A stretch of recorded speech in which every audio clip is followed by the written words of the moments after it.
So these days, when I talk to a lot of people about the game of football, it's very clear to me that these guys really only watch highlights, or they look at the numbers and look at the stats, or they'll go on like the One Football app or the BBC One app and look at like the score lines that actually occurred in the matches. You understand? It's very clear to me that not many people are watching 90-minute games. Obviously this can be for a different number of reasons. Maybe some people are working, they don't really have time to they don't really have time to be watching 90-minute games. They don't have time to watch the 12:30 game on Saturday. If you watch the Premier League, they don't have time to watch the 12:30 game on Saturday, then watch a 3 o'clock game, then watch a 5:30 game on the Saturday, and then watch the 2 p.m. and 4 p.m. games on Sunday. You understand? I get that, but when I listen to some people, it's clear they don't watch games, but they think they have ball knowledge. You understand? They think they know about the game. Well, I can just tell talking to them. It's like you're just a casual type of guy. You know what I'm saying? You're a casual, but these guys really think that they know a lot about the game, basically. So today I'll be talking about why you as a young player,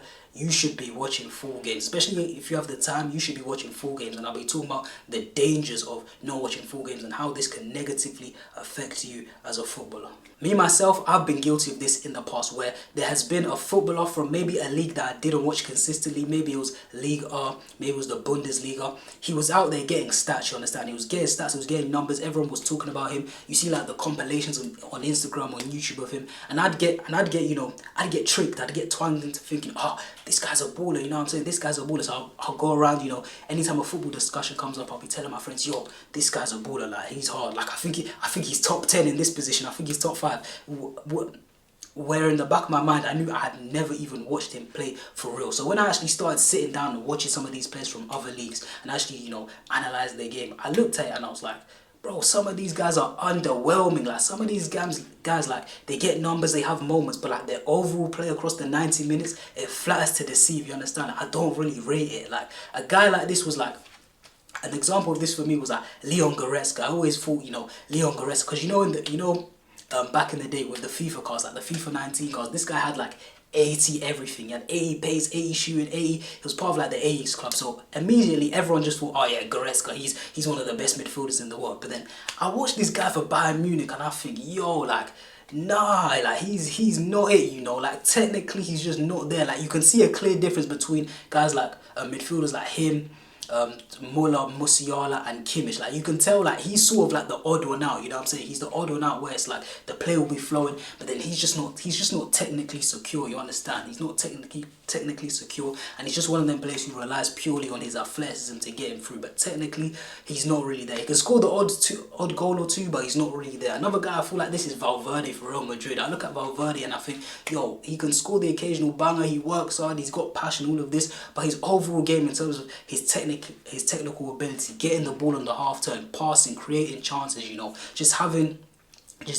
allowing Real Madrid to play, having control of the game, he's not really the type of midfielder you want, you know what I'm saying? He doesn't really offer enough in midfield, which is why you can see now where he's got moved out to right back, you understand? He's got moved out to right back simply to accommodate guys like Modric, Camavinga and Tchouameni, you know what I'm saying? But obviously, if you don't watch Real Madrid games, you probably think, yo, this guy's a baller, this guy's hard, look at the goal he scored here, because you're simply just watching highlight videos and you've seen highlight videos, you've seen the stats, you understand? So it's very important for you as a young player to really just focus on watching 90-minute games when you can. Even if it's a league where you've never seen before, still just watch it. You can still learn from it, and you might even discover good players from it. Because I was watching La Liga games where it's like Villarreal versus Athletic Bilbao, and I was thinking, yo, there's some decent players in here.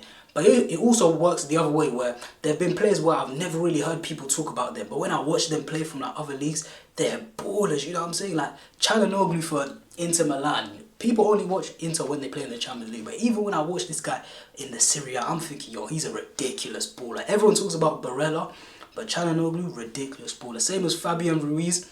People talk about Vitinha, baller, but Fabian Ruiz as well, different class, you know what I'm saying? Different class. So you see these.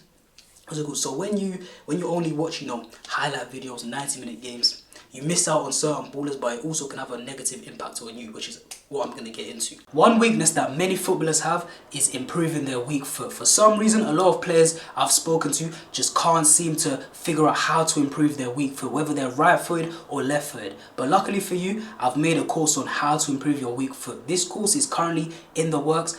In this course, I'm going to be showing you drills. I'm going to be teaching you how to get better at, different aspects of the game in terms of your weak foot. So passing, your shooting, your dribbling. And I'll be teaching you stuff outside of the pitch that can actually help your weak foot as well. Things that no other football YouTuber is talking about. So if you're interested, if you want to improve your weak foot, click the first link in the description.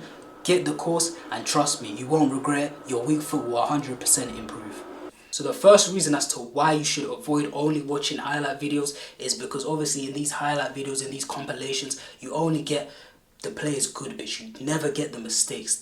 When you watch these highlight videos, I used to watch them. I used to watch the Paul Pogba ones, the Neymar ones. When you watch all of these, you automatically assume, and you don't watch them play in the 90 minutes, you automatically assume that, these players are perfect. The best players, like the top players, are perfect. They don't make mistakes. They don't do this. Everything they try comes off, you understand? But really, it's just not the case. Take a guy like Lamine Yamal, for example. Lamine Yamal, in my opinion, he has to be up there for best in the world, you know what I'm saying? This guy's ridiculous. And even against Inter, you saw the goal that he scored, ridiculous. But if you didn't actually watch the game, maybe as a young player you get tricked into thinking, he had a perfect game, he didn't make a mistake. And it's like, no, Lamine Yamal, he still loses the ball, he still tries things that doesn't come off. Everyone knows about his trivela. When it comes off, it's beautiful. But sometimes there'll be games where he'll try that trivela 4 or 5 times and it gets cut out from the first man, you understand? But it doesn't matter. We still say he's the best in the world because he can still produce that. He doesn't get discouraged. He doesn't, he doesn't put his head down. He doesn't shy away from the ball. He keeps trying it because he knows he can produce that moment of magic. However, you as a footballer, if you believe, he doesn't really make mistakes, you're going to get down on yourself for making the most simplest mistakes. And you're just going to, lower your confidence over the smallest things. And then we all know when you're lacking confidence, when you don't believe in yourself, obviously you're preventing yourself from becoming the best version of yourself, playing at your absolute maximum. And then my other point as to why you should watch 90-minute games and not just highlight games is because you might turn into that guy who just never plays simple. The thing is with football is that when you watch it over a 90-minute game, the fundamentals are like 90% of the game. The passing, the first touch, the movement. Maybe you see a guy carrying the ball 5-10 yards, but then he passes it, you understand? They're just constantly, a team will just have the ball, they're just constantly trying to break someone down, you understand? And then the other 10% that you see on the highlight videos, the other 10%, those are the ones where you see on the highlight video, you understand? That's the time where you see guys pulling out the step over. That's the time where you see guys cutting in and whipping it top bins. That's when you see Lamine Yamal's, goal against Inter, where he just juked past 2 players and then just whipped it on the inside of the post, you understand? That's the 10%. But a lot of the times, it's Barcelona, it's Pedri, it's De Jong. They're just passing, trying to find gaps, trying to play in between the lines to, guys like Ferran Torres, Rafinha. They're just passing, trying to create chances, you understand? But as a young player, if you don't really, sit there and watch the 90 minutes, you might think that, every time you get the ball, you need to try something special. You need to try the spectacular, which is ultimately going to make you look like a bad player. Even though you might not be a bad player, but simply because your perspective on the game is like, cool, I need to, I need to impress people, to impress, coaches might be watching, to impress these high-level coaches. Because I see all the superstars, every time they get the ball in the highlight videos, they're doing something special, I need to do the same thing. So I'm going to try this in needless areas, you understand? Maybe you try, instead of just clearing the ball, maybe you try take on your man on the edge of your own box, you understand? Just little things like that, simply because maybe you saw it in a Neymar highlight video or a Vinicius highlight video, you understand? But yeah, literally football is just 90% fundamentals, it's the basic, you're just constantly just getting it correct. Because trust me, high level coaches, they look for the fundamentals, they look for skills that can transfer over to a higher level, because they know themselves. Think about it, if you play like a lower level, let's say you just play grassroots football and an academy coach comes to watch you, if you're just dribbling past everyone, that looks good, he's going to be interested, cool. But if he sees that your first touch is bobbly, if he sees that you don't check your shoulders when you're receiving the ball, when he sees that, simple passes, your decision making, your end product is not there, he's not really going to take a chance on you, because at the back of his mind, he knows that, alright, cool, this guy can dribble, he can dribble past everyone. But when he gets to the academy level, that's not happening, you understand? He's not going to be able to dribble past 4 or 5 players and then take it around the keeper and score, you understand? So he needs to see fundamentals in your game. He needs to see you have attributes that can actually work at the academy level, you understand? Because if you have the ability to, take the ball, dribble past your man, to do all of this, but you don't have any of the fundamentals, take away the dribbling, because take away the dribbling and take taking on 4 or 5 men, because you're not going to be doing that in the academy. When you take that away, what do you really have as a footballer? That's what the high level coach is thinking. He's like, if I take that away, because it's not going to happen at a high level, he doesn't really have anything. He's going to struggle. So obviously that's going to make you miss out on opportunities. So watch full 90-minute games, and just watch how the best players move. Watch their decision making. Watch when they actually decide to, do their thing. Watch, like I said, watch guys like Lamine Yamal. It's not every single time. Sometimes he keeps it simple. Sometimes he keeps it basic. You understand? Watch guys like Mo Salah. When Mo Salah decides to, run the channels. When Mo Salah decides to make those runs in behind. When he decides to get the ball. When he decides to take that shot. When he decides to, play that Travella pass. It's not, all the time. Sometimes these players, the best players, just have to take a touch and play simple. Guys like Pedri, Frankie de Jong, they're not trying the $1 million pass every single time. They're not trying to get the ball off the centre back and then take on 2, 3, 4 man through midfield every single time. There's a time and place for it, you understand? But if you only watch highlight videos, you're gonna think that you need to do it every single time, but it's simply just not the case. Remember, 90% of the game is the quote-unquote boring stuff, the fundamentals, first touch, weight of pass, checking your shoulders, your scanning, awareness, and then the 10%. That's where the magic happens. That's when you can show your individual quality. But remember, it's only 10%.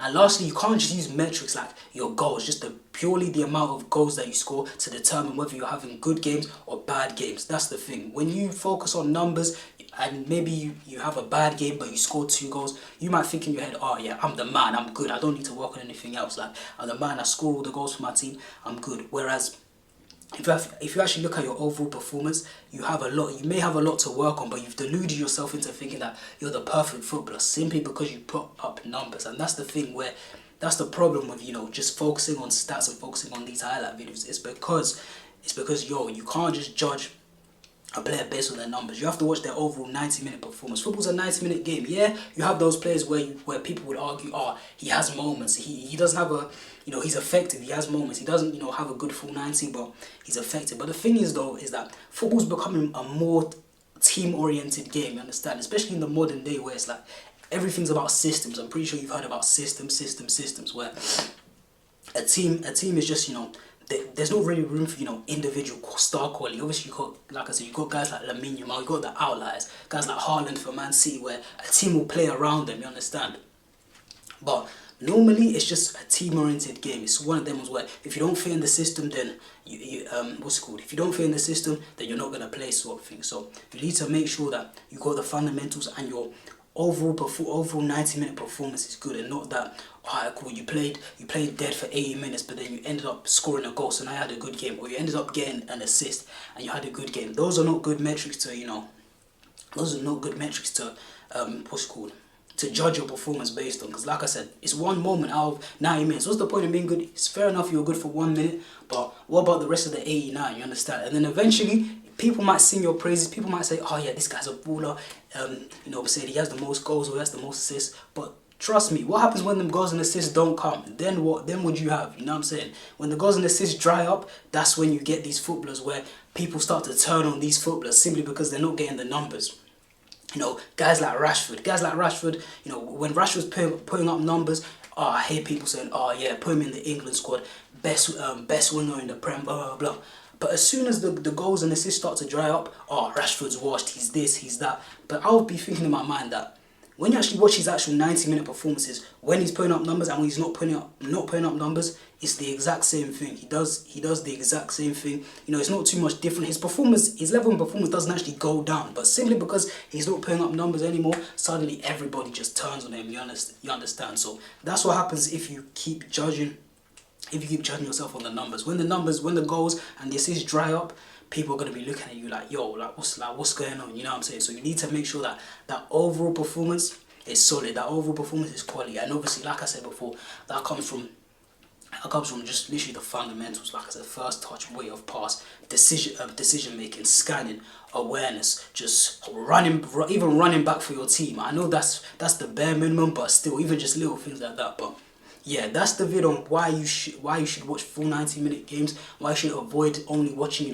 highlights of the game, compilations of players, and just looking at stats, you understand? But yeah, that's the vid for today. If you have any suggestions, let me know in the comments below what videos you want to see next. Hope you enjoyed. I've been JT, and I'm out.